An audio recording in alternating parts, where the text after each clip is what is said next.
Have you ever read Nassim Nicholas Taleb's book, Antifragile? Antifragile is all about the steps you can take to make yourself more resilient. Why do you need to take steps to make yourself more resilient? The answer is most of us are pretty fragile.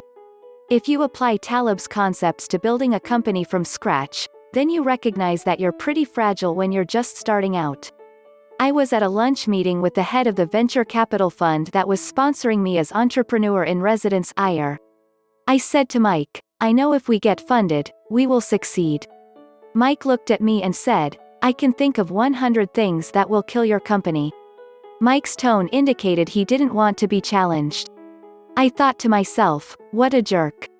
Sure, there's the possibility of something going wrong, but none of that's going to happen to us. You don't realize how fragile your startup truly is. Mike was right. I don't know if there are actually 100 things that can kill your company, and I certainly don't want to count all the possibilities. That would be too depressing. However, Mike's sentiment was right. You just don't realize how fragile your company is when you're just starting out. Any number of things can kill even the best run, best financed startup, staffed with the best people. Don't think for a second that you are immune from these things happening to you. Here's the one absolutely worst, nightmare-inducing scenario for any startup CEO. You lose your investors' support. There are many ways this can happen to you. For example, shortly after that lunch meeting with Mike, I started raising money. Then, Dave, the partner that was sponsoring us at the firm, asked me to stop contacting potential investors. Dave said there were concerns the partners at the fund had about the investment. He asked me to complete what he called some fetch a rock requests from the partners. I asked Dave what that meant. Dave said, I throw you a rock, and then you bring it back.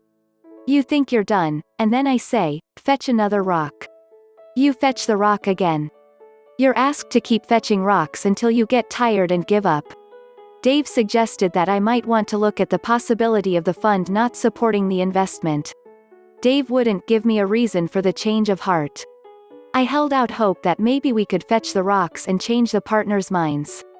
Finally, about 1 month later, Dave explained to me that he was being asked to leave the fund, so he wouldn't be able to sponsor the deal at the fund. Who would have guessed that the partner sponsoring you as an IR would be forced out? I would have never believed in a million years that would happen. But it did happen. I was on my own now, but I was still very confident that we would be able to get funded. We had a great team and great plan.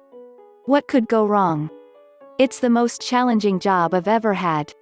I have no set hours, I sleep when I can or around whatever needs to be done. The paperwork is not something I enjoy. Flip side, I decide how and for the most part when I want to work. Therefore, with proper planning, I can sleep when I want. I set goals, but I have no set quota that if I fail to meet I lose my job. I work at my own pace.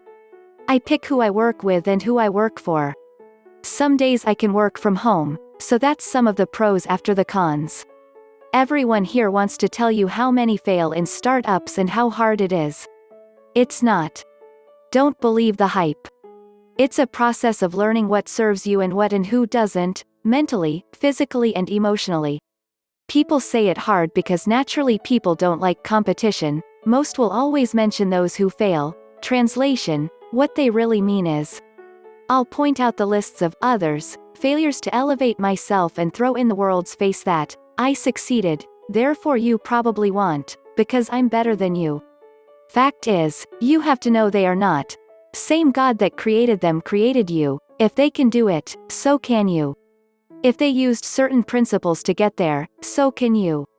Proper research I have found to be invaluable. Yes, it's challenging but not hard if your heart is in it. It's no less challenging than working for other people to make them rich and having to smile and act like you actually enjoy it. Those failures in business people are so quick to tell you about are oftentimes people who were failing before they ever went into business.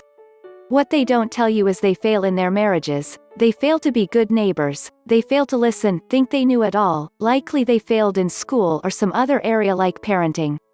Hell, I even knew one couple who had a failed mortgage company, a failed daycare and failed restaurant all within 6 years. Not surprising either that the wife attempted to have a baby and miscarried multiple times. C. They even failed at an attempt to have children. Some people are just failures, has nothing to do with their business or model. State of mind is key. Those who failed did so inside long before they did so outside. Only thing you need to focus on is not being one of them. What helps though, for those who failed in a field or area you are interested in starting a business in, find out what they did wrong if possible, then do the opposite.